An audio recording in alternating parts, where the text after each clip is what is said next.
The following is a live broadcast of a Lone Star community radio program, recorded and broadcasted live on irlonestar.com, Conroe's FM 104.5, 106.1, and facebook.com/irlonestar.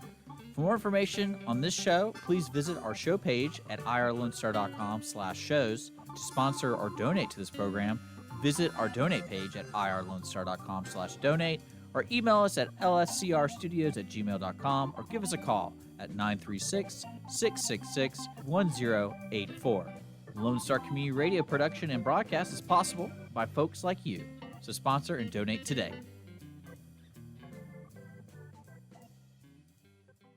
You are listening to Lone Star Community Radio on 104.5 KCZWLP Conroe and 106.1 KZCC-LP Conroe, and worldwide on irlonestar.com. To be kings, we're the princes of the universe. Here we belong. Hey, happy Monday morning here on Dick and Skippy in the mornings. It's Monday, June the 8th, 2020, Anno Domini, if you're catching us live, or now I put it into context. 9:30 on the dot here in the Lone Star Community Radio Studios, and sunny and slightly breezy downtown Conroe. Right now it's 82 degrees outside. It's going to get up to 93. Loud. Yeah, and there's a so I've always been comforted in the fact that I've been surrounded by four walls and a roof, Dick, in the studio, but for the first time we're short a wall. So behind me, slightly to my left on the other side of this door, there's no wall. There's just some plastic sheeting. Yeah. As the construction continues next door, with the wall that started collapsing. Well, they finished the job. They collapsed that puppy, and now they're rebuilding it. So there's going to be a lot of banging on the air today. It's great. Yeah. But we're hanging out in the studio. We're broadcasting live on facebook.com/dickandskippy. And then we're also on Conroe's FM 104.5, 106.1, worldwide at irlonestar.com. Don't forget, we podcast and YouTube every show following the next day. So that's what's going on today. We do have a special guest today. We have Frank Robinson. He is the downtown manager for the city of Conroe. So it's not the same as the city manager, which a lot of people get confused. Right. This is including me. Yeah. I was for a while. I thought Paul had left us. Yeah. So this is for downtown. If you haven't been paying attention to Conroe as a city, for the past, I would say 3 to 5 years, they've been doing studies of, the impact of people moving here, the amount of growth, and then also talking about kind of restructuring what downtown is. So Frank is part of that step. So we're going to be having him in the studio at 10 o'clock. If you have questions for Frank, feel free to message us on Facebook, or you can call, text at any time, 936-228-9368. Do want to let folks know, man, I'm kind of messing up on my words right now. Have some more coffee, Dick.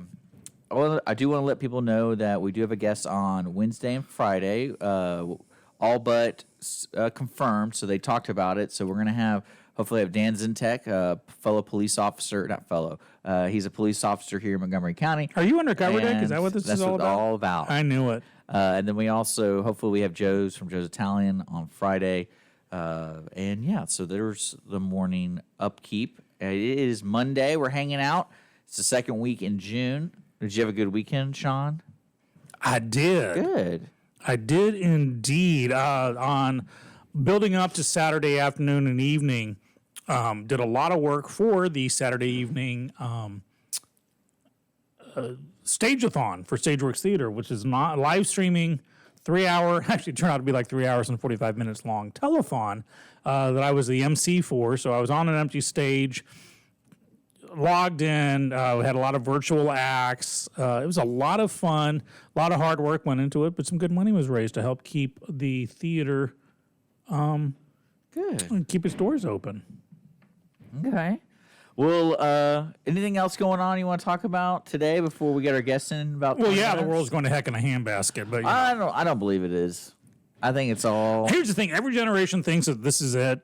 And every young generation thinks that this is the one that's going to destroy us all. Every older generation thinks that the next generation is just a bunch of punks. I think the scariest thing is when you stop. It's ongoing. Well, when you stop paying attention to something that could drastically change the world, and then it sneaks up behind you because the COVID thing still is very real. And Is it, Dick? and- Not according to the media. well, I mean, no, It's gone. What's I mean, they're not gone, saying dude. it's gone. I think it's more of it's just kind of scary because once you let off the gas on that kind of scenario and people aren't still being safe, I mean, I can see something happening, but I don't know where. I mean, from what I understand, it can't survive too long in heat, and it's getting up in heat here in Montgomery County. I mean, we're hitting the 90s sometimes, so I don't know if that helps slow the spread. Well, now Cristobal also, because with the summer and with the heat also comes hurricanes. Yeah. And Cristobal has hit landfall, hit the New Orleans area, heavy rains and stuff, but nothing like, the exodus to this part of town again. Yeah. So my typical PSA, if you don't have flood insurance, get it. Just get it. Well, I think what's important too, and I don't know, there's so many people that can be displaced by a hurricane, is have a plan B where you can take your family. I don't know if, because, we've always had family further north in Texas, so it's always like, we could always just call them and like, yeah, there you go. But I imagine there's a lot of people out there who don't have anywhere to go. And when you're faced with, we got to leave within a day, where do we go? So figure that out right now. That way you have a plan B so you can actually get moving so you know where you're going. Right. Well, checkpoint alpha for me is my mom's house because she's in a part of the woodlands. It's close by, but it doesn't flood. So that's checkpoint alpha. That's where we schlep up to. Now, if the water start coming, then we all pack in. And, unfortunately, checkpoint Baker was, of course, my sister's house in Dallas is not there anymore. Well, the house is still there. We can always knock on the door and ask the new owners, hey, we used to spend many holiday in this house. Can we come in, please? Yeah, so that's it. But yeah, or actually, I think Checkpoint Baker would be grabbing a second floor hotel room here in town. Because we'll probably end up living there the next 3 months anyways if the last flood has anything to do with that. Oh, you remember that was 9 months? I believe Mrs. it. and I were in hotel living. 6 of those months were in I told you to La think of it. Quinta. I told you to think of it as if you're a rock star and you're traveling. But I couldn't trash it. That was the whole problem. Well, Rockstar. That's why. But now I understand why rock stars trash hotel rooms. I believe it. I feel I feel empathy. Well, let's get into some controversy. I know the protests and everything is still. I don't know if they're still going on. I have no idea. Yeah. The protests are going on, but I know the rioting and looting seems to be going down. The anger, the frustration, the passion behind. Well, I'm going to take away the word passion. The anger and the frustration and the mindset behind rioting and looting tends to be shifting now towards let's just get rid of police departments. And that's an iffy topic right there. I don't want to go too far down the rabbit hole, but Minneapolis City Council voted unanimously to disband the police department. The mayor, who happens to be Democrat, is going, don't do this. And so it's kind of iffy. We have, I think, 14 officers just quit and said basically, fine, if that's how you want it, you're on your own. So there's that. There's the camp saying to defund the police department is stupid. There'll be chaos everywhere, no law, no order. However, it's not unprecedented. In at least 2 situations in modern American history, there's been police departments that have been dissolved and replaced. But not by so much of a knee-jerk reaction, but by saying, okay, there is an ongoing issue here. So this is more of a knee-jerk reaction. And I think just to go around town saying remove police departments in general in towns that basically you don't need it. I don't think HPD needs to be replaced. I don't think Conroe Police Department needs to be replaced. I don't think Houston Metro Police Department or Conroe Independent School District needs to be replaced. I don't think the Texas Department of Public Safety needs to be replaced, or even the those guys in LaGrange, Texas, who just love to give you a ticket for going 2 miles over the limit. They don't need to be replaced. Well, maybe there they do. I have no idea. I'm not living in Minneapolis. I have no idea what's going on there. And I agree with you. I don't know. However, anytime there's a knee-jerk reaction, rarely is it a good thing. For just kind of in general across the board in and I life. think that's what's so neat about the dynamic of social media being put into the decisions and what people's perspective of what's going on. because now everyone's facing like when is this issue extremely serious, or is this just what people online disagree with and only certain people get online, if that makes sense. I really don't know. I mean, Minneapolis, they probably feel like they had to do something for the public, and they needed to make a decision sooner than later, and that was the one that everyone kind of agreed on, that they don't lose too much. And it isn't like they one day just fire everybody and don't have a police department. I mean, anyone who thinks But that. that's what, again, a lot of people calling for that think it is. Yeah. Oh, I mean, that's again, those are the online Twitter mobs who are calling for it. And Now, speaking of like mob mentality, is kind of a segue. I want to touch at some point briefly upon how horrified I am at what the New York Times editorial board did over the weekend. well, I think that's another example of the Twitter mob.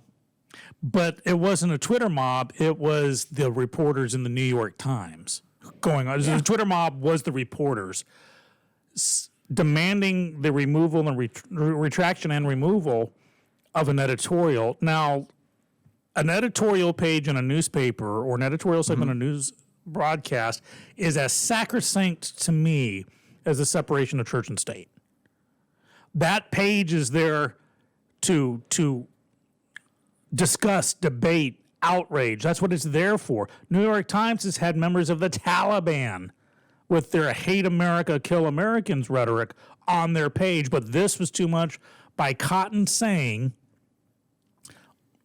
if the police doesn't, if civil discourse doesn't work, if the local police doesn't work, if the National Guard doesn't work, if local government doesn't work, if all else fails, this is the last resort, you need to bring in the military. Are they going to get SEAL Team 6 back in the? They don't back operate. on the saddle? SEAL teams don't operate domestically. Oh, they don't. It's like the CIA. We don't. I mean, they don't operate domestically. I didn't read It's it. I illegal. didn't read the op-ed piece, but I did know it created some controversy about his. That was it, but it got morphed into he wants to bring in cops and kill people, and so the editorial board of reporters basically went on a rampage, saying our lives are now in danger because he's saying bring in the cops and kill us, which of course was not said. And I believe, I could be wrong on this, but I believe for the first time in human history, an editorial that actually passed editorial standards, there's nothing in there that advocated violence or death or anything, was yanked, especially from the Gray Lady, which is New York Times.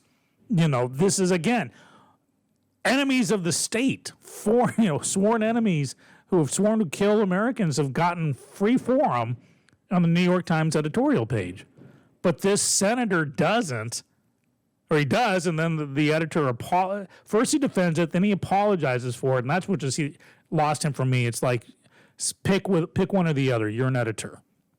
You don't get to waffle. Either defend it or not. And then saying, well, it didn't hit our journalistic standards. Cotton rightfully pointed out, what standards did it not hit? We went through the rigorous editorial vetting procedures, and of course, no science. So then he resigns, the editor. The editorial board's editor, I know it's a mouthful of a job title, resigned. And that sets a dangerous precedent, because New York Times is one of the greats. You got the Wall Street Journal, New York Times, Los Angeles Times, some newspapers that are just American institutions. Now, you can be biased, of course. The bastardization of Western media dates all the way back to before William Randolph Hearst. But it goes before them. But I mean, so I don't have rose-colored glasses on saying, the media is being biased. Of course they're biased. They're always biased. They always have been. They always will be. I don't care about that so much because I have alternate news sources. But for the New York Times editorial board to capitulate to its own reporters who basically said, we don't like what was said, so it must be removed.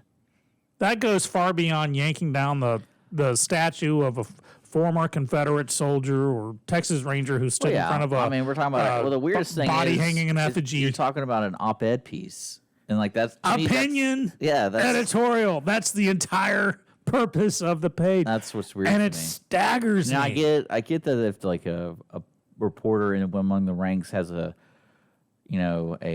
crusade against something. They're like, we're tired of this guy trying to do something with the way the New York Times, is trying to go. Dick, my thought is, even if the guy had basically said in some legal way, kill all the blacks, he still has that right to say it and face the consequences. Would you say that it's a good thing? You don't yank an editorial. It's a good thing to know these things about people, and especially. Well, yeah, that's the whole point. Yeah, it's we must get this out of our face. It offends us, so it must be removed. That's where history is going to repeat itself. If you delete, white out, pull down, burn everything that offends you, you won't learn from it. Yeah. Should there be Confederate statues? That's above my pay grade. I think the idea of them should remain. If you're going to yank for every statue yank down, as you're taking up valuable space, if you want to put someone else for every statue yank down, teach a new course in high school about that person. The cautionary tale. Why was that statue yanked down? It's instead of just rolling into the harbor like they did in England, of all things, a former slave trader, there's a statue, they pulled it down and rolled it and dumped it in the harbor. And it's this far away from a book burning, which cracks me up because this whole Antifa and fascism thing, people think fascism is far right. Au contraire. Fascism is total government control. The right tends to, with the exception of the bedroom for some odd reason, want less government. We want more deregulation, or the right wants more deregulation, less government, and the power to make money. It's the left-leaning that wants more government control, and when you can control what the media says and does, and when the people can come out or not come out, or say or what they can own or what they can eat. Michelle Obama with the school cafeteria plan. That, my friends, is the beginning of fascism. I'm sorry, I did not mean to get on the soapbox. I'm going to step off it now because I did not mean to go down that. But I'm just so horrified at what the New York Times editorial board did, and I would love to hear. It really contravening so much thoughts. Because you know how many times he's trying to get into that op-ed and he's like, you let this joker in? Do I have to be a senator to get this in? Right. I mean, I think a lot of these publications, that's kind of where they have to turn to, is to create a controversy within themselves, and then people get asked to quit. Like hundreds of people are probably calling New York Times. Can we get a comment about why you ran this op-ed? Can we get a comment about that kind of stuff? And that goes on for a week, and then it goes away. And I don't think people who read the New York Times today are, if they're going to get up in arms about an op-ed like that, then they're getting up in arms all the time, because from what I understand, their op-ed's always trying to be controversial. That's the whole idea of an op-ed, right? You're reading another person's point of view. It is to offend and provocate and provoke. I mean, provocate. I'm sorry, I just made up a word there. I was thinking provocateur. To provoke, to invoke, to question. That's the whole purpose of an op-ed page. Yeah.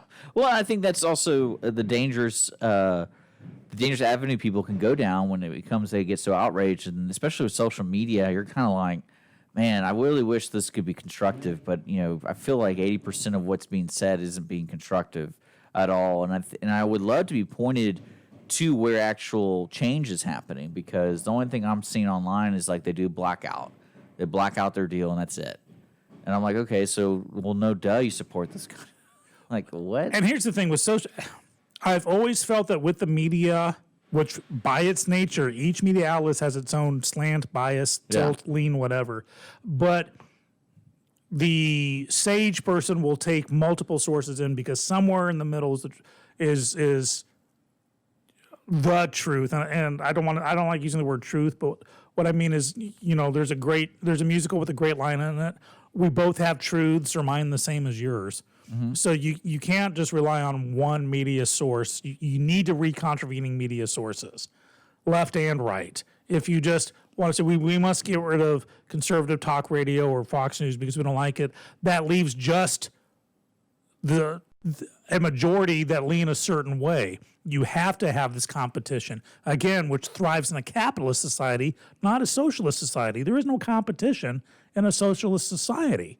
So you only get one side of anything. So that being man, I feel for the New York Times. I'm really bummed because I have a moral quandary. I am addicted to the New York Times crossword. It's one of the most difficult crosswords in America, and There's probably better ways. I've had it on my phone. I do it every day, and I'm thinking, I'll probably keep it because I'm a hypocrite like that, I guess.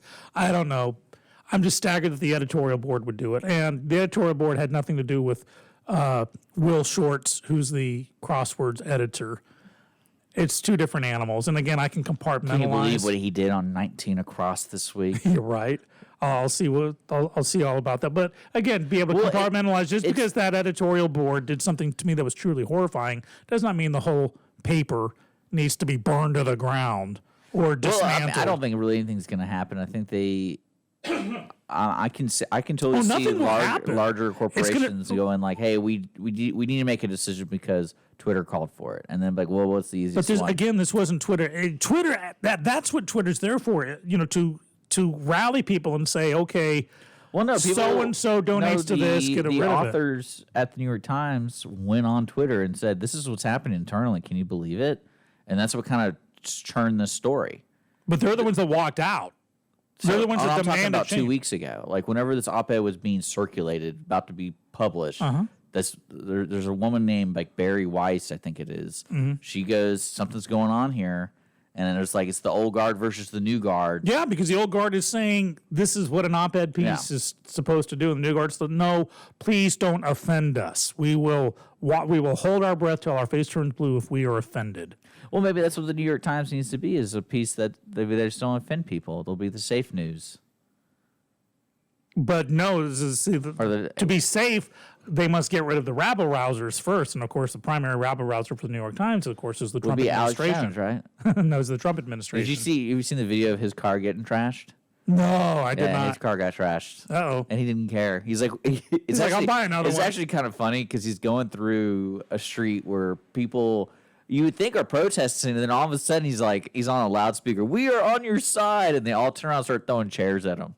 It was pretty funny. I was like, oh, okay. And he's sitting there repeating, "We're on your side." People are throwing rocks. Some guy got a hammer and started hitting the window. But it was one of those super tank cars where the glass is, 3 inches thick. So he's just sitting there repeating, "We're on your side," and he's just getting hit. Okay, well, to lighten the mood a little bit, speaking of that, the missus and I, we've been off and on over the last several weeks watching the Marvel superhero movies kind of in order. Oh, gross. Of release date. Those movies, you can't watch multiple of them because they all come out the same, where it's like there's no risk. There's no sense of adventure. Well, here's the thing. I've already seen like Endgame, so I know the end game, pardon the pun there.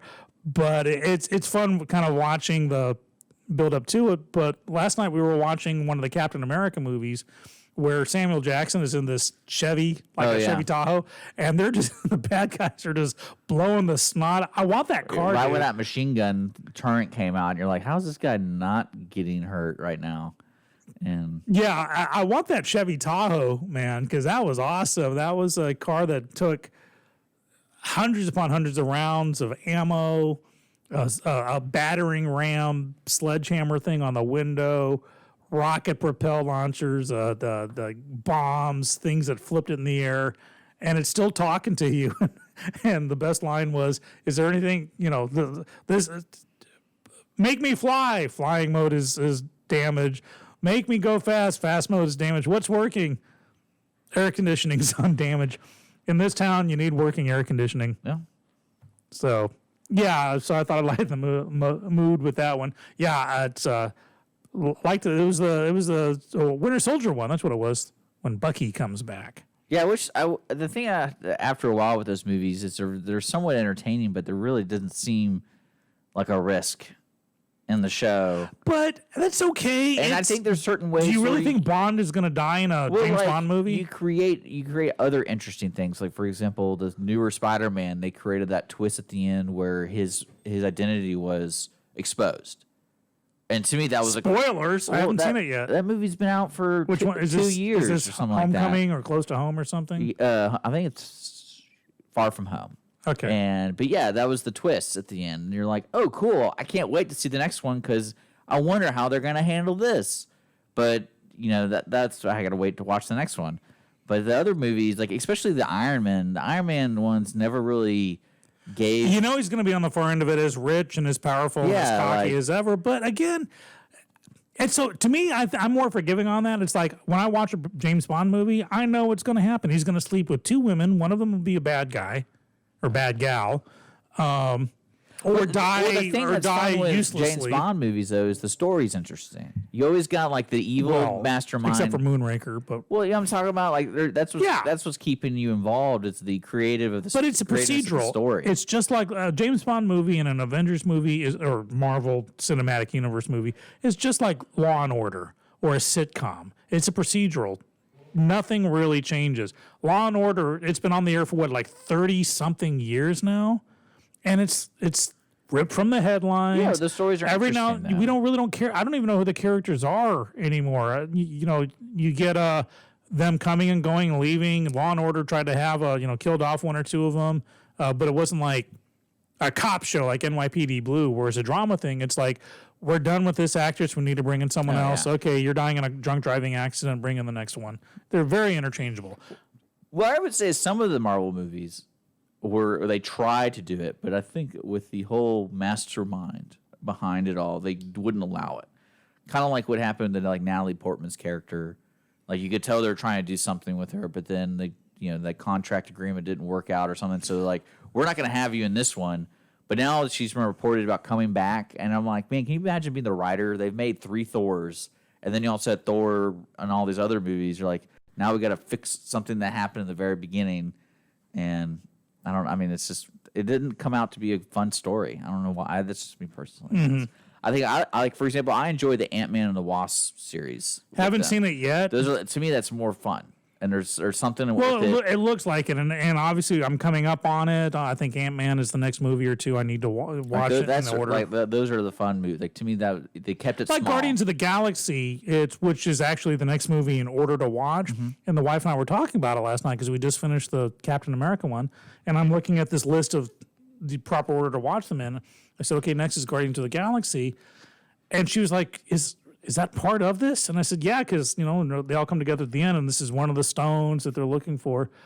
But we were kind of treating it like a different movie. We actually said we could kind of bypass this because we've already seen it, and it doesn't really, since it doesn't really involve the Avengers and stuff. That movie's still good. I love it. And I've got it on 3D. Why don't you come over and watch it in 3D sometimes? Yeah, I'm down. Okay. All right. Well, it is 9:57. We're going to take a quick break for our top of the hour. We have our special guest coming in the studio, so I hope you guys are ready for that. We're going to have Frank Robinson, downtown manager, so stick around. We'll be right back.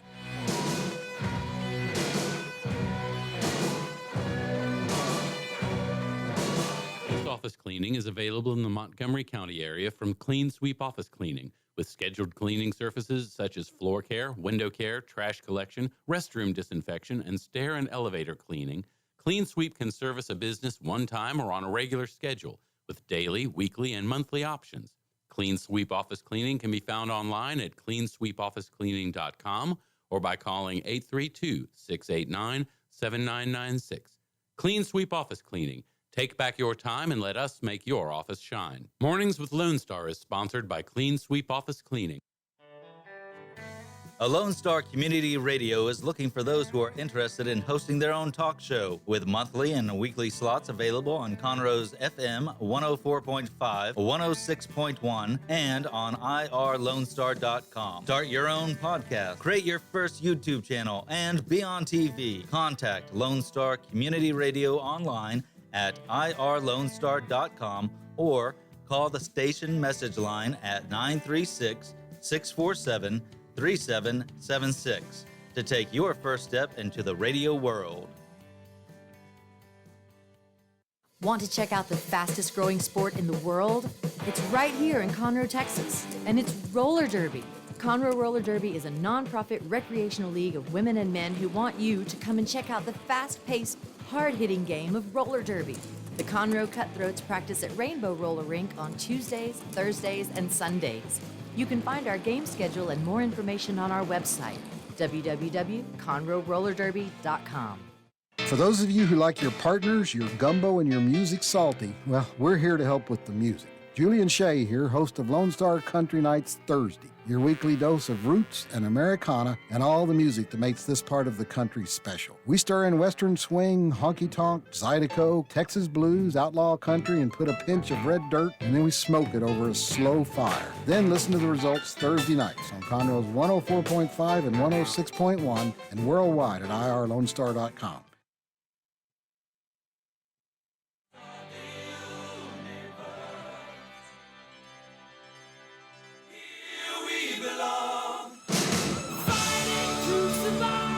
Welcome back. Dick and Skippy in the mornings on a bright and breezy Monday morning. 9:59 on the dot in the studio. It's 82 degrees and sunny outside. I think the heat index is going to make it feel like 103 today. Holy cow. I believe it. That's why I want that days. Nick Fury Chevy Suburban with the working air conditioning, even under massive firepower. Okay. Well, I mean, you could probably get those cars made.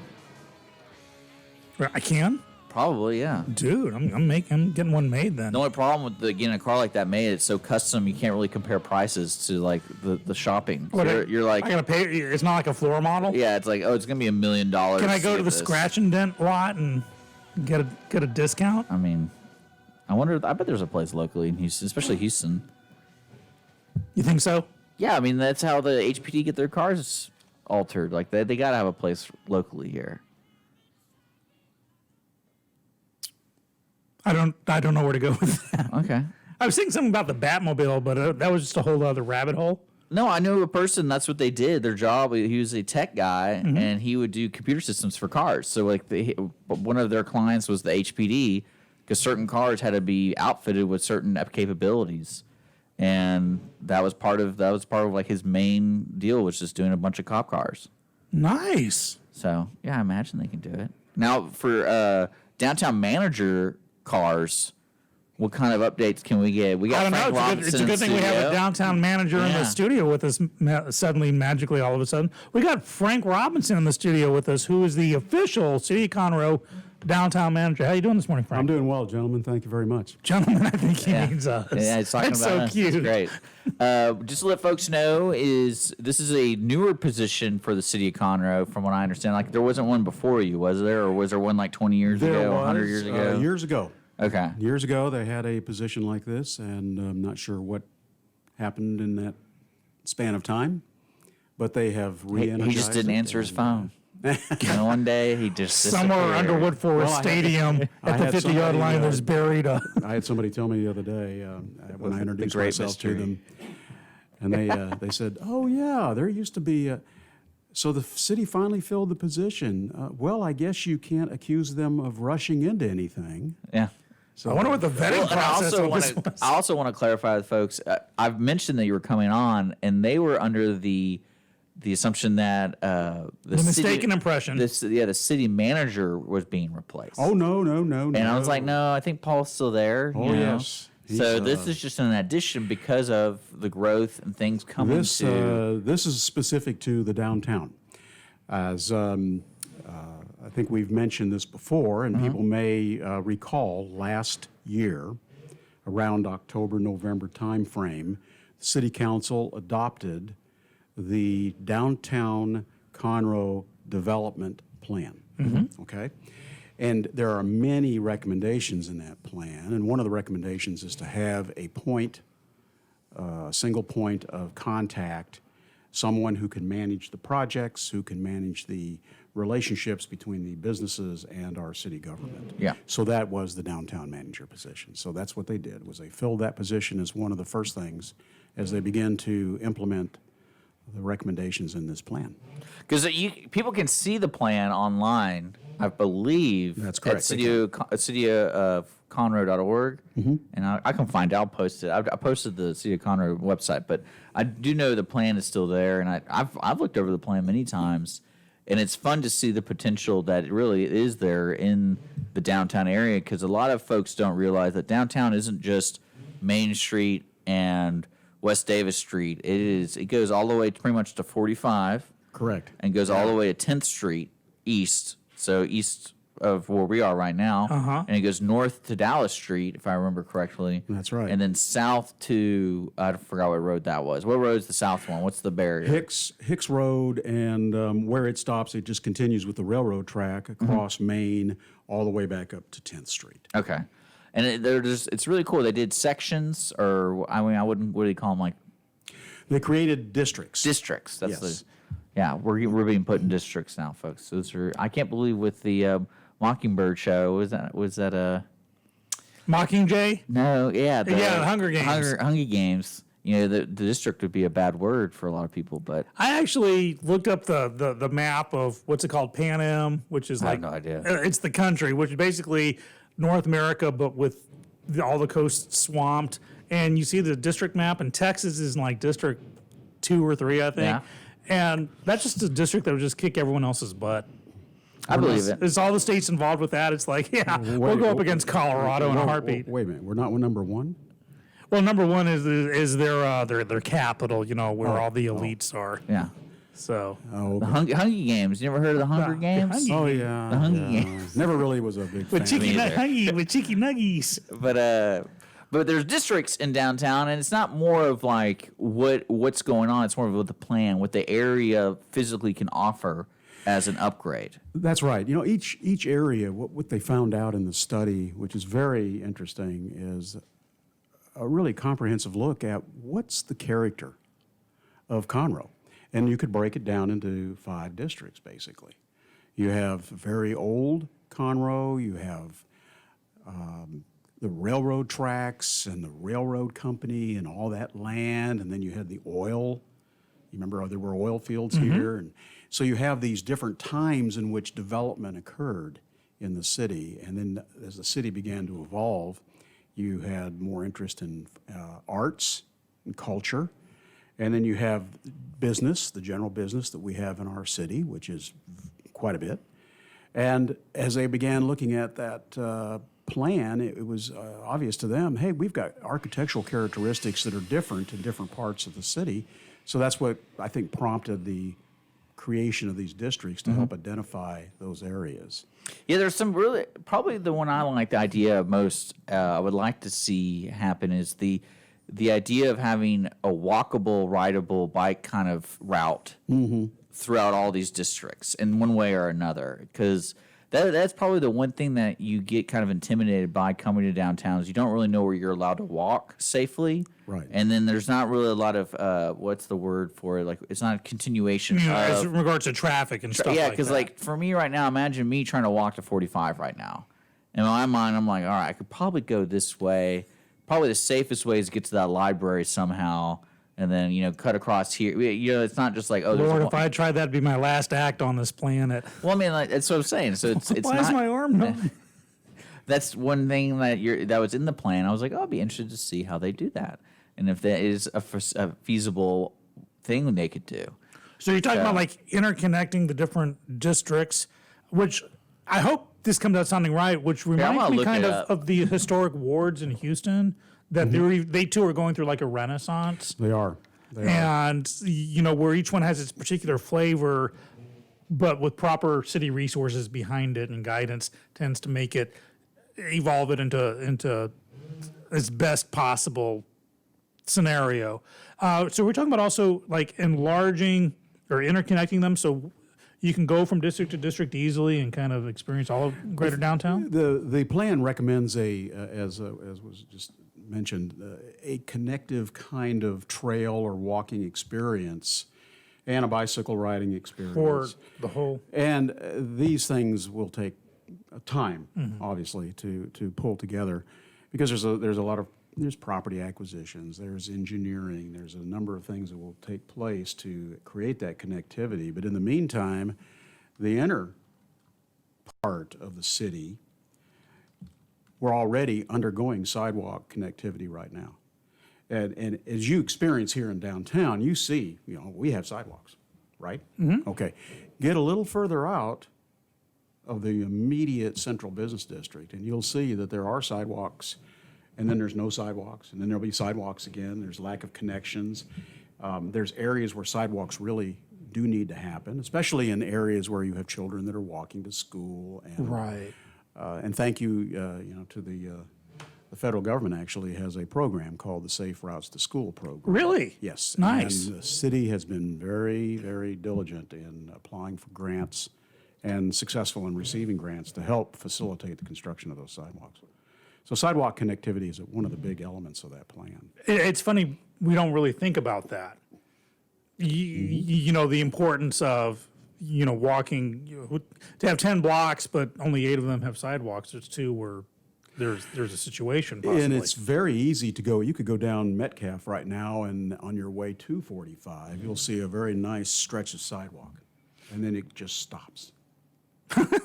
But I'm here to tell you there's already a capital improvement project plan to continue that sidewalk all the way to 45.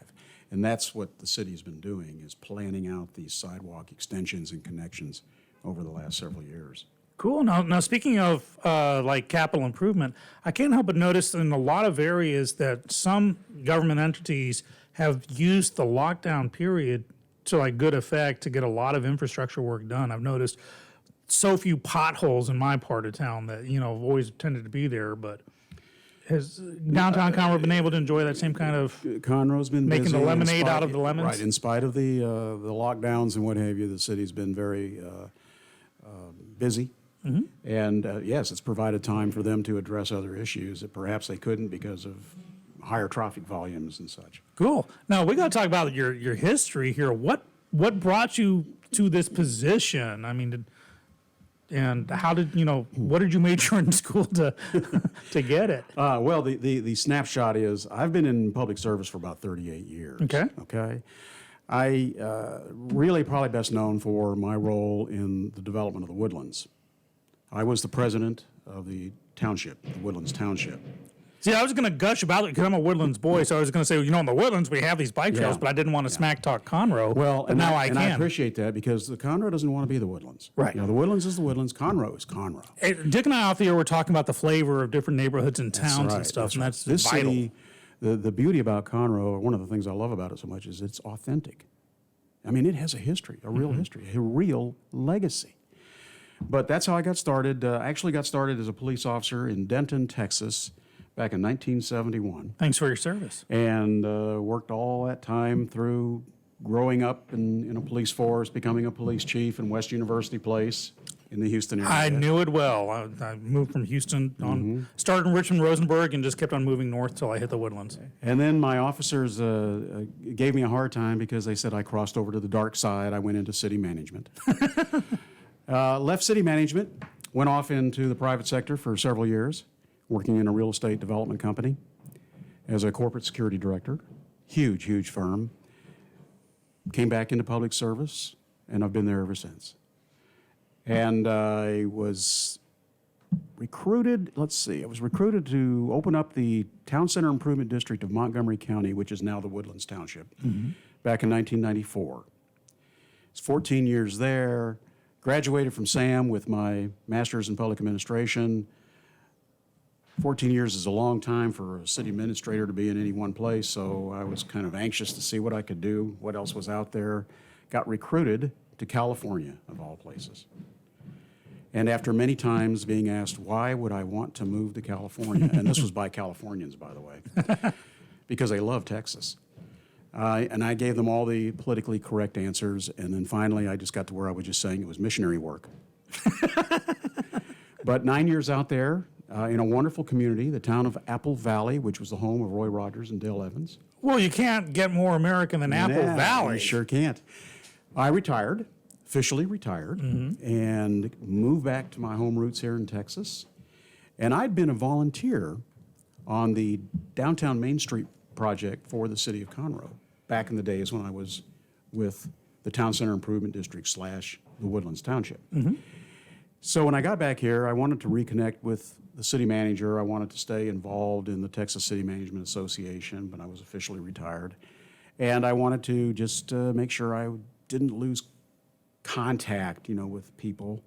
Found out that a lot of my friends and associates had also retired, so I was losing contact, so it was great. And Paul was wonderful. But Paul called me earlier this year to tell me about this project. And I had been working with another company, helping them get established in Texas. They were one of my vendors when I was out in California. And Paul was great at giving me ideas on how to approach cities here in Texas on behalf of the company. And one thing led to another, and Paul finally said, look, we're going to re-energize this position that we haven't filled in many years. Would you be interested in throwing your hat in the ring for consideration? So it was competitive, and I put my resume in. I wasn't really enjoying retirement very much. And here I am. There is. So It's been a boon of downtown Conroe for sure. It's been a great, I guess, 60 days now. Well, the cake should be coming up any day now, your anniversary cake. Yeah, well, here they hire me on the middle of March, and then COVID shuts us down right after that. So it's been a slow go. But you know what? As you were saying earlier, with downtime, what goes on? I was able to do a lot of reading about the history and preparing myself and getting ready to go out and, when things started opening back up, introduce myself to all of you and try to help establish those connections and start building the relationships that we need to have with our business community.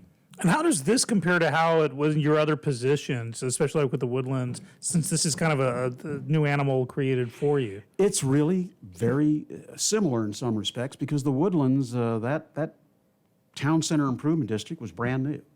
I was the first employee, had to open the doors, had to establish the organization, had to do the hiring, figuring out the budgets, putting together the plan. All that development you've seen in downtown, those high-rise buildings and the waterway and all that. There were a lot of great people that worked on those projects, and it was fun to be a part of that and to play a major role in it. And here, we have a brand new plan, one that's been adopted by the city council, one that has some fantastic recommendations in it, and we have a leadership on our city council, I believe, that's committed to bringing Conroe downtown into a new era and preserving the legacy that we have, the history that we have, and taking full advantage of that and creating a vibrant, exciting place to live, work, play, you bet. Awesome. Well, Dick, I'm kind of bogarting the conversation here. No, I do want to let people know you can look up a downtown Conroe plan, and you can find multiple newspapers and things that kind of give you a general idea of what's going on. I think I've seen that exact map on the community impact. And everything. One thing that I learned about this is it's all about if you're living in this area, you need to get involved yourself, either just by voicing your opinion or just keeping tabs on local businesses and see what really works. Because if you look at the map, it changes a lot of different areas for different things. Like one thing that I'm interested in is the residential side of developing, because I never really thought of downtown as like a living thing. There are a couple of houses, but they're kind of taken over by small businesses here locally in like the heart of downtown. But we do have a couple lofts across the street. I'd be interested to see if there's any other residentials I never even knew about, because like I said, it's really business oriented down here, not really residential.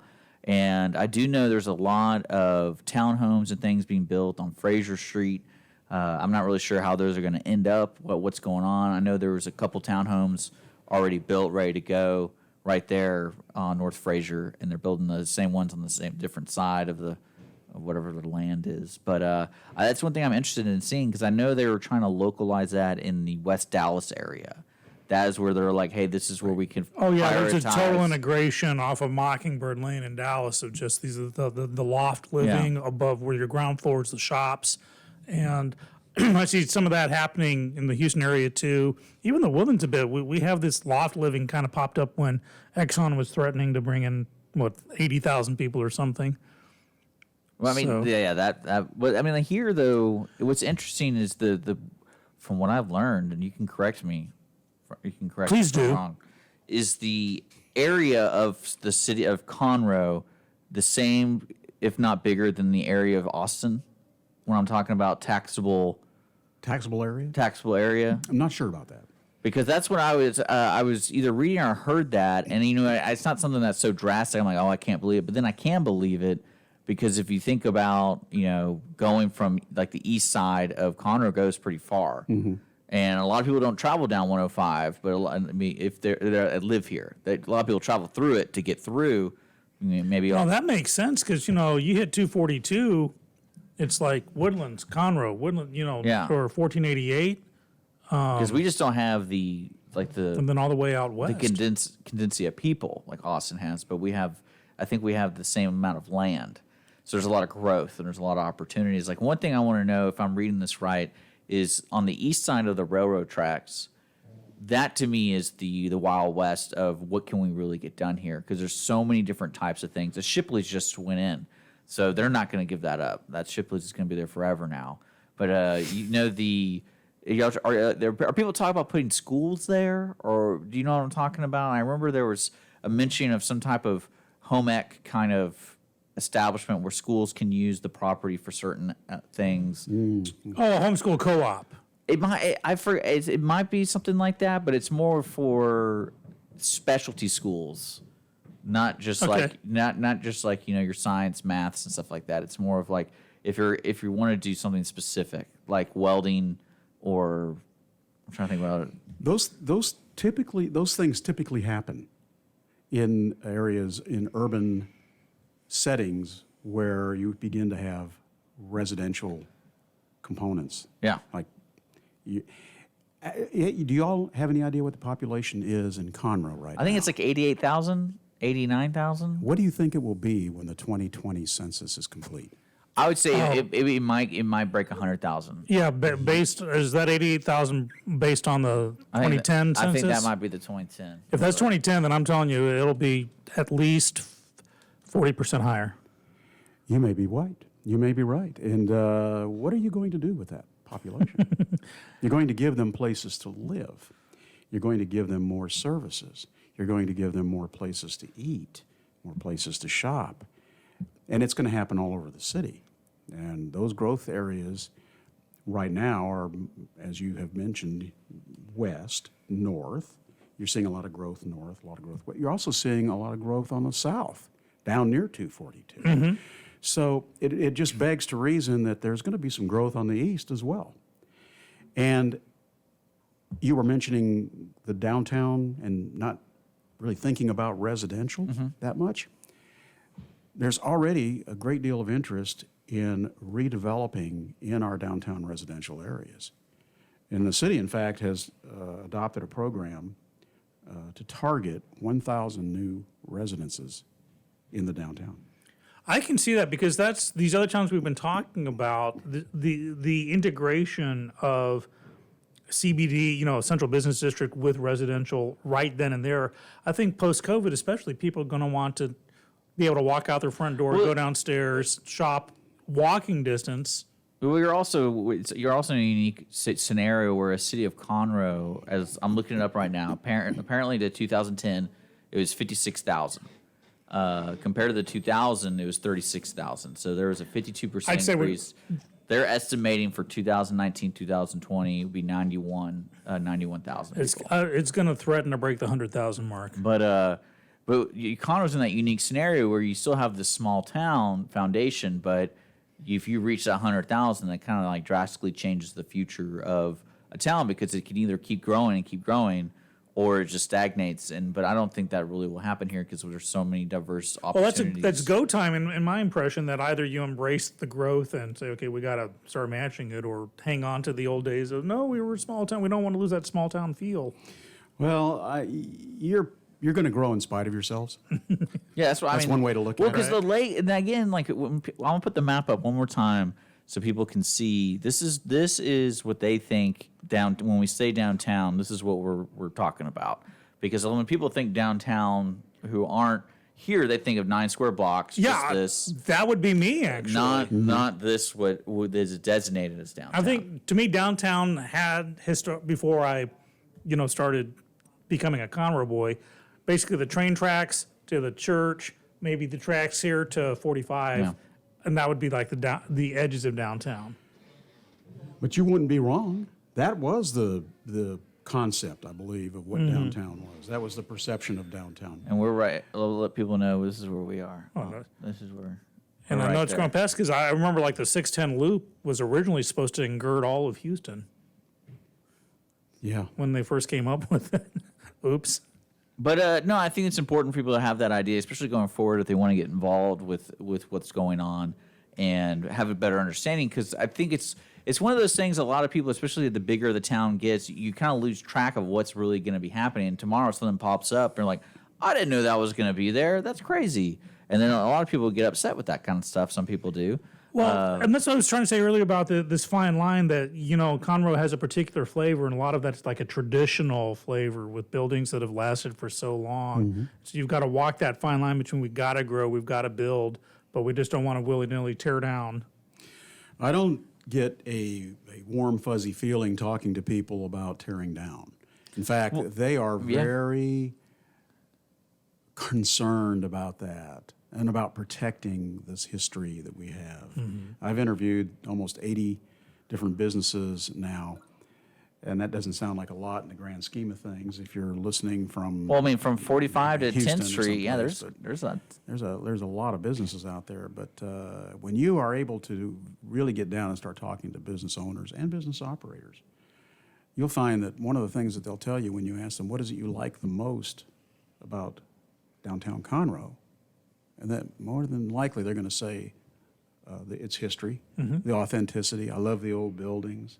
So there's a real passion, I think is a good way to describe it, a real passion for protecting and preserving the history and preserving these buildings. So what does that mean? Well, if you're going to be a builder, let's say you're going to build in a residential neighborhood, you want to style and design your product so that it matches the characteristics of that neighborhood. What if you're going to build in the downtown? You can build buildings that look beautiful and still have the characteristics of age. And architects love that. Listen, these guys, the old Frank Lloyd Wright days are gone. I mean, they love creating and designing and creating beauty in their works. To them, they're sculptures. Right. Well, Nice. I think that like if you look at the map, there is a lot of workable area that you can kind of tell because a lot of people don't know everything that goes on in that map. And when you're saying there's 80, you talk to 80 people. Well, there's so many more. You'll just realize it just takes kind of venturing out and figuring out how it works and stuff like that. So I'm excited about seeing. Now, is there anything right now to listeners and stuff where like, are you doing any type of like what do you call it? Feasibility study? Questionnaires or yes. So if I'm a listener right now, what do you want me to do? Well, I want you to be coming to downtown Conroe and experiencing what restaurants we do have down here. If you're someone that enjoys evening entertainment, come to one of the pubs. There's a lot of live music in downtown almost every night. Our retail, we have jewelry stores, we have little boutiques, we have interesting things already, and we're going to continue to grow that. That's what I would want you to do. As far as you mentioned surveys or questionnaires, that sort of thing. Right now, there is a study going on that is using a control method so that we have a valid, accurate study. So what that involves is actual interviews with business owners and operators, much like I did with you not long ago, to get your opinions You took my about blood a and everything. It was variety. kind of weird. Yeah, it was in a swab of Post the the nose. strip search that was too far for me. Yeah. And it was very interesting in the beginning because it was also a great way for me to introduce myself to people. So, and it's random. There's no set group that I'm trying to interview. It's a random selection. And the idea is that if you have a random selection and you do it correctly, you'll get non-random responses. What does that mean? That means that if I do this and repeat this process 6 months from now or a year from now, I should get similar results.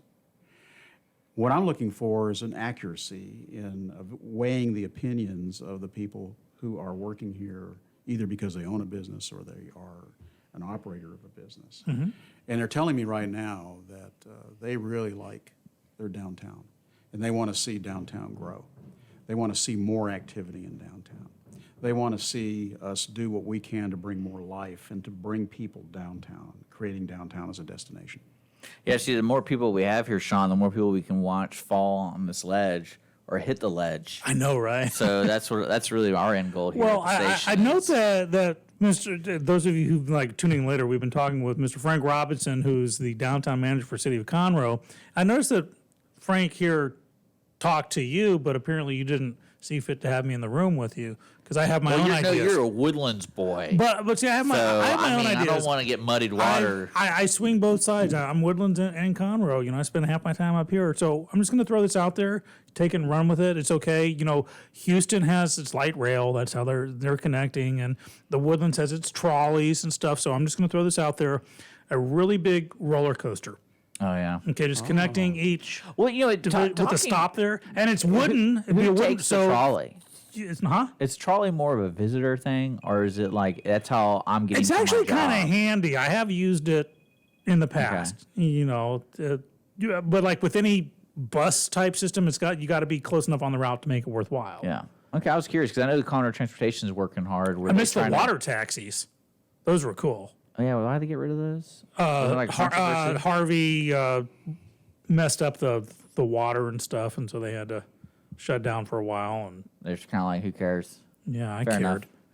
But no, I'm excited to see. I think the old buildings, especially having a theater like the Crichton Theater, that like to me, adding things to downtown won't take away from that. I really don't. I mean, the only way you can really mess this up as the future is you just don't listen to what people who live here want, because you can only do so much for visitors, but visitors aren't here day to day. Like I can't imagine living in like Hawaii or something, and you know, after 20 years running a business there, like the distaste you have for visitors, or because it's just kind of like, no, we don't want, like, stop doing this, or I hate surfers, that kind of thing. well, no, surfers probably actually live there. I'm talking like, you know, if you live in a town that has a high like your primary income for that city is travelers, and you know, you placate to those travelers, so that's your main source. Luckily for us in Conroe, that isn't going to be like the main source. So we do have the authority to kind of say, hey, can we not do that? Let's not placate to that. Let's do it to more of, you know, if you're going to be in downtown, we want everyone to be comfortable, not just for visitors and things like that. So I like to think of that as managed growth. yes, You have an appeal to your community as a business, and the more residents, for example, that you can get coming into the downtown, and that, again, speaks to having more residential living in downtown. That's one side of it, and then the other side of it is the destination feel, the tourism. And if you balance those, you'll be ultimately happy. well, that's what the results. I'm in later today on Margie's show. She's going to have the people from Margaritaville on. Okay. And so I'm kind of excited to see what they decide to do with that, because that area over there is perfect for a resort, because it's far enough away from, like, you know, big buildings. And then No, that's the one that's off of 105. it's 105 over I forgot the road. Is it Walden Road? I guess? Walden Road. And but yeah, it's been several other types of resorts, but to me, the brand of a Margaritaville really sets out, you know, what's hang is that the loose one and place that used to be like La Toretta or something? yeah, La Toretta and Yeah, okay. Del Largo. Del Largo. Okay. something Del like that. Lago, I think. Del it was Lago. Del Lago, yeah. I've stayed there several times, and again, I live here and I've stayed there. So it'd be interesting to see what they develop out there, and then we can keep these streets the normal people, and all the visitors can go down there. I'm glad that we have, you know, kind of Frank on the job, because, yeah, we've talked many times in the past couple of years about how Conroe's growing. There'd be a lot of growing pains. So I like that there was some foresight, and I guess city council. It or really Paul the had put it together. big people you want, or the big group would be the jury members, because a lot of the jury members, what's wonderful is about downtown business is those are always like, to me, that's a refresh every week, that you get these people who've never been down here, because there's been a lot of jury members who are like, oh, I haven't been down to downtown Conroe in, you know, 5 years, 10 years. And I'm like, well, why not? Like, well, why would you not want to come down? If you live here, you're on a jury duty. That means you are around here. What makes you not want to come in? That'd be a good pool of people to get, because that's one thing we worked hard for when I first started here, is like, how do we let people know what's going on? And so I turned the music out really loud outside so they can hear it while walking. And people always kind of stop, take pictures and stuff like that, because they like, oh, we have a radio station. Because they walk right down here every Monday morning. Not right now, but How come you don't pipe it all the way down to? Yeah, right. We can just get a long wire and get one of my Has there speakers. ever been a conversation about taking your activity? Well, I mean, one thing we talked about is in the detention center, where in the holding cell we're going to be Dude, playing. we could explode our So- audience numbers. So that way they'll all calm down, or they get real upset. Either way, so it depends on what show is on. But no, it's fun because downtown is such to me it's such an interesting place. You still have that downtown feel when you go to visit a smaller city, but then you have the accommodations that could fit, like everyone in your family's wants. Like if you want to go down to the lake, if you want to go see a show. To me, that's really cool. I don't think a lot of towns can offer that kind of Now, variety of entertainment. have you had the opportunity to speak to Steve Williams, for example, our director of finance, and he's the assistant city manager, city administrator? I've sat in the meetings they have, and when he starts talking about numbers and stuff, I'm like, all right, man. He has the major responsibility for the new convention center hotel Well, they're putting that over here. in Grand Central. Okay. Okay. So imagine what that's going to do. It's going to draw a whole new, the tourism, the folks, the visitors. Yeah. But it will bring them in much closer to the downtown. And if we have a lot of activities going on down here, then those conventioneers will have a place to go after a hard day of seminars and have some fun, buy some things. This is an exciting time. That's why I do believe that we're going to see more interest in retail wanting to come into downtown. Nice. That's an interesting conversation in itself, and something that y'all may A lot want of to people- explore. Talking to Steve about what's going on out there in that project. Because my wife ventures that area. I don't ever go to that area. And that's just because, that she's gotten comfortable going to the Kroger there and going, although there's nice restaurants you can pick up food from and things like that. And I was like, I had no idea this was over here. And I know the Waffle House is over there because that's been there for several, more years than that other side has. But Yeah. that's the only thing I was like, I never think of coming over here for anything. But now I'm starting to because they have, Torchy's Tacos. There's a couple night places for nice dinner places for us to go to. And then they have the Kroger. So, and they also have all the other shopping going on over there. What else is down there? I forget. It's like, Down on the loop thing? yeah, the loop thing. Woodlands, boy. No. Well, let's see. They have a. It's like a Ross? No.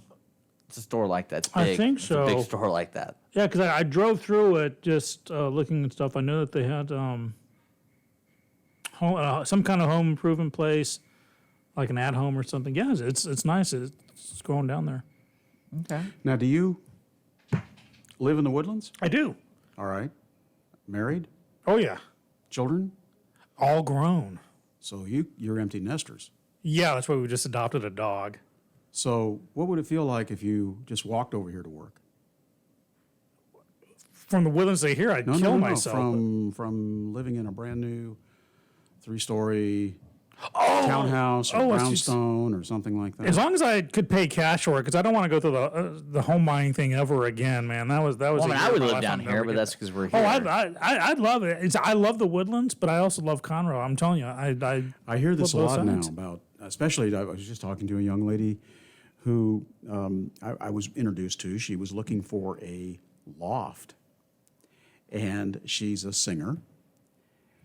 She's been doing some performances here in the Conroe area, and she's into this theater and what have you. And Okay, you got to give me. I know everybody's singing she's at theater. a point in her life where she wants to own a place or rent and be in a downtown, and she chose Conroe.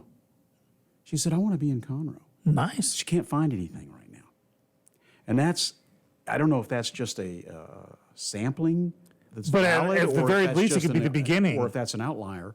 But the point being is that people who do come into downtown and who live in downtown, you could expect a lot of those folks to be people that work in downtown.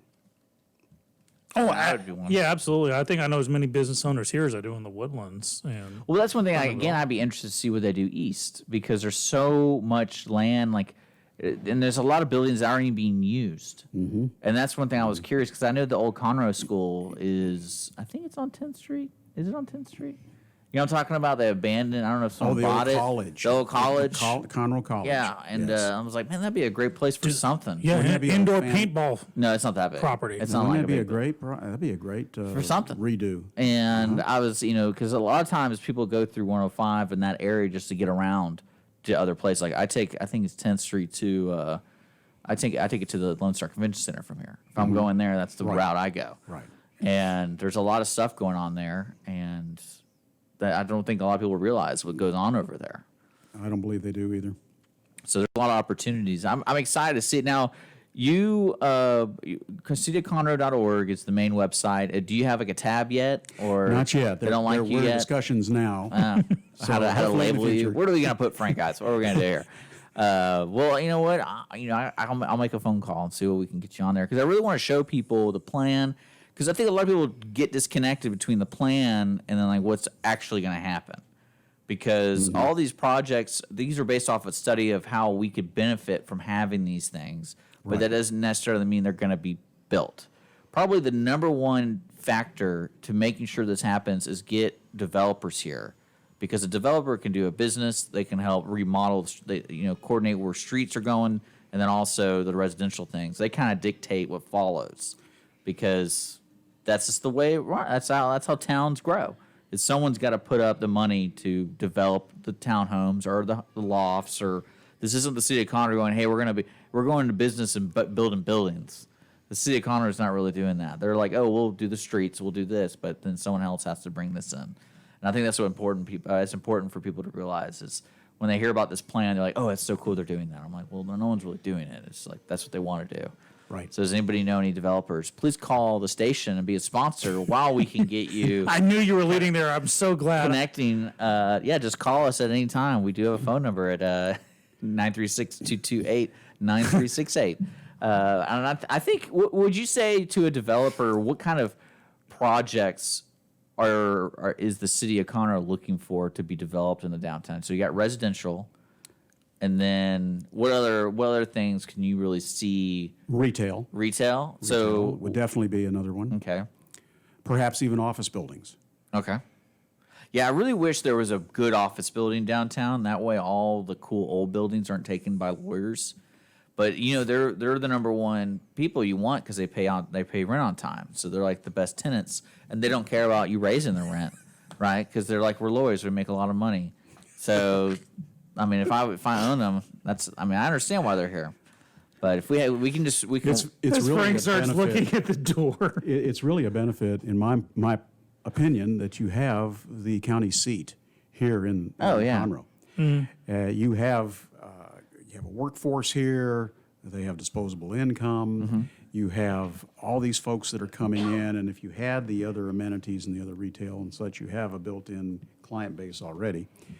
So if you talk to some of these restaurant owners and operators and what have you, they'll tell you that a lot of their business comes from that area. It comes from the county. It comes from county employees. It comes from the attorneys.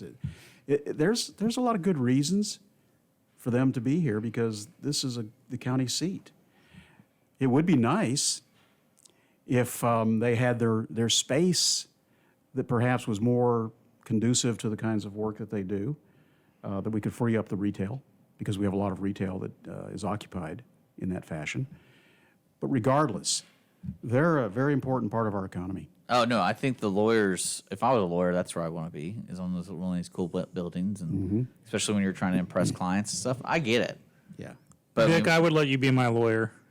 well, yeah, I have a complex last name, and that's how it works when in the law world, right? You would just get the jury hung up on your Yeah. name, like Racehorse Haynes used to put a wire in a cigar so it would burn down, but the ash wouldn't fall off, and the jury would just be watching him instead of opposing counsel. Is that when you could smoke inside? Yeah. Okay. I miss those Fair enough. days. Well, I'm excited about downtown. I will say that. I've been here for about 7 years, here as a business, and I would say the growth has already kind of started. It's just in pockets. It's all around Conroe. I know when my wife moved up here, she was pleasantly surprised, because she had this concept of what old Conroe was. She's from Beaumont, so she gets that a lot about people judging your towns. And I was like, well, if you drive over here, you're going to see something completely different. If you drive over here, And if you go on I encourage people listening who aren't familiar with the area, take a 30 to an hour drive and just kind of go around and just see what people are developing. I think the northeast side of Conroe is really interesting because there's a lot of industrial things going on up there, 30A3 and things in that area. There's large companies building stuff there, manufacturing, all that kind of stuff. And then there's Lone Star College System is really creating a network. I think St. Thomas University. They're bringing something back at the nursing corner. school up here or something. Yeah, 'Cause and that's my alma mater. So there's some interest in that. I'm interested to see how that actually pans out. And then there's stuff, and then we have Technology Park, which to me looks like nothing's going on there. But if you drive in, you start seeing stuff. So I'm not really sure how many buildings are in Technology Park now. I have no idea. Yeah, you know what I'm talking about though. Yes, The I do, area, but it's like I don't have any idea. 46. Prove me wrong. you're probably right. I I don't have know. no idea, but I know you know. the Conroe Economic Development Corporation and the Industrial Development Group have been very, very active for a number of years now, and they've had some big successes. Yeah, so I'm excited about seeing that. So again, folks, take 30 minutes to an hour driving around on the weekend here. It's Good idea. nice. No, it's a good idea because, we talk about this vineyard here, this brewery here, or this business here and stuff, that it seems to be every month some news moving in or growing to the extent that, we talk about them. And that's great. I myself want to know. So I'm going to do on the tour, and if we do Have the you roller had coaster. Danielle on your show? She's been on other shows. We're a little below her She's standard. too smart to be on our Yeah. A show. little below your standard. Below our standard. It is what it is. We're the bottom half of the barrel. Right. Well, no, it is. It is fun to see because again, like I forgot what the trucking company. I've been trying to get them in because I just want to talk about trucks. And like they're a transportation business that just moved in. I think less than a year ago, and it's just to me like having that variety of businesses in an area is really neat because of opportunities for your family and for other people to get involved with. Because I think that kind of hurts a town long term if you're known for one thing. And that's it. And then that business might have a longevity of, 50 years, and then it's over. Because I know, like here, we used to be a timber town. We're not anymore, and there's a reason for that. A what town? A timber town. Timbertown. So, but then we were an oil town for You're a good absolutely bit. right. You may be too young to remember the Houston of the past when it was just the oil town. And then the collapse of the then economies. port. Yeah, the port. Then it became a port town. The And collapse then, of the economies, though, in the 80s nearly took Houston out because the oil industry I has believe it. collapsed. But I remember- Today, oil is Houston is so diversified now. Yeah. It will survive. I didn't realize how important the medical community was in Houston. huge. Because Hollywood But was telling downtown, me. back in the day, my early days, I was in security, and I did a lot of downtown property protection. And I was there when the whole downtown renaissance started. The first half of my tenure there is when, the skaters took over at night, the urban animals, and it was just that ghost town. And then someone said, Fertitta said, Bayou Place, we're going to start building stuff. And you just turn it around, and now you have, former skyscrapers that are now luxury living conditions. I have a friend who bought this $500,000 penthouse thing on a former skyscraper. What it is now and what it was then is just staggering. So I know how important the growth factor is. That you don't know when the fortunes turn, and Conroe's got this upwards trend going on. I'm excited about it. Yeah, I am. I'm glad that Frank's overseeing all this, and I know he's going to take my roller coaster idea seriously because Well, it's practical. Isn't that basically what the Boring Company is? The Boeing Boring? boring. The tunnel dude? The Tesla tunnels? Have you not seen that? No, Yeah, he started a company. are you talking where- Elon Musk is? Yeah, He's doing a tunnel in Los Angeles. he's building a tunnel, and what it is, you drive your car, and then it like locks the tires and it shoots you. And so that way you can travel on far ends of towns easier. So that way there's not a lot of traffic in the middle. But see, with my wooden roller coaster idea, we won't lose the flavor of traditional Conroe. See, Dick, that's why I'm the idea guy. You're going to sell hot dogs out there? You betcha. Coney Islands or You betcha. something like that? I will sell those chili cheese dogs in a heartbeat. That's funny. It's how I roll. Well, again, thank you so much for coming in. My pleasure. If you want to get out some information, we got cityofconroe.org. That's pretty much where you're going to find everything that the city's doing. That's correct. Are you in that position where the twice a week meetings, the open meetings, what do they call them? City Hall, City council City meetings? council meetings, I guess. Are you part of that, or is that more of like if you have something going on, you will make an agenda statement? Right. Or If you have an item coming up on the agenda, then you'll be a part of the panel that they're using right now because we're still doing it through Zoom. Yeah. We don't know how long that will continue. The governor is directing that. On the other hand, though, when we go back to regular meetings, all staff are there. That any department, including myself, will be there at a city council meeting. Okay, I was curious because I know that's kind of a neat central place if you want to. If you're a citizen and you want to talk to somebody, It is. It's a good place. And they're all And we encourage that. yeah. And I've been to several of them, and that's one thing I liked is like it's always that presentation before it starts and after it starts. You see people talking to one another. It's just like gavels hit. Let's get out of here. We're out of here. It's not like that at all. So if you do have some concerns and everything, cityofconroe.org. There you go, Sean. You all right? You're ready to go? I'm good. All right. Well, we're gonna. I want to thank Frank for being in the studio Yeah. with us and giving you time and talking about it. I'm stoked. I'm seeing this map and I know what's around the Basically, corner. he just sold you a house that hasn't been built yet. You realize that? The He- 3-story townhouse. Yeah. I'm as long as I can. See, we'll talk off the air about it. But if I get money for that, I'm moving up. Well, there you go. Well, it should be fairly fast since you can pay cash for it. Because radio, All right, guys. Thank you so much for tuning in today to Dick and Skippy in the mornings. I do want to remind folks we do have a show on Wednesday and Friday. Our special guest Wednesday is hoped to be Dan Zintek. We're going to be opening that or confirming that today. And then make sure to follow us on social media to see who else is coming in. If you're interested in supporting the show, being a guest or whatever, call us at 936-228-9368. We do have an email address, dickandskippy@gmail.com. You can also find us on Facebook and other social media outlets like that. Just look up Dick and Skippy in the mornings. So today's show was recorded, so we are going to be podcasting that later, so make sure to subscribe. And then we also put everything on our Facebook, our YouTube. So thanks for tuning in to Dick and Skippy in the mornings. We'll see you guys later.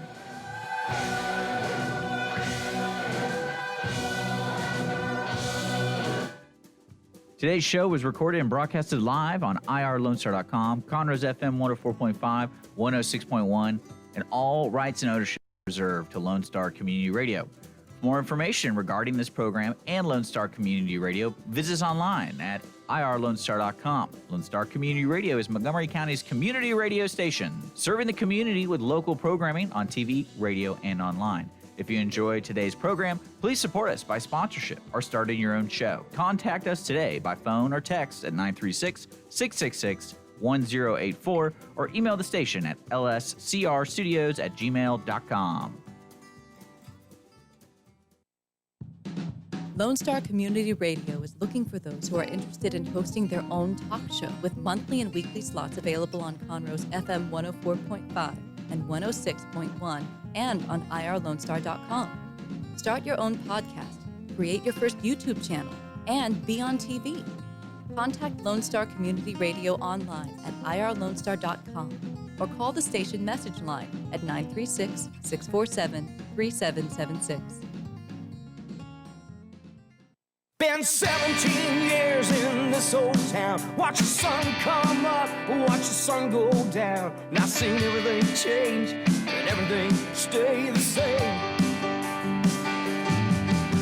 Been up that highway once or twice. Even moved off on my old man's advice. But the big town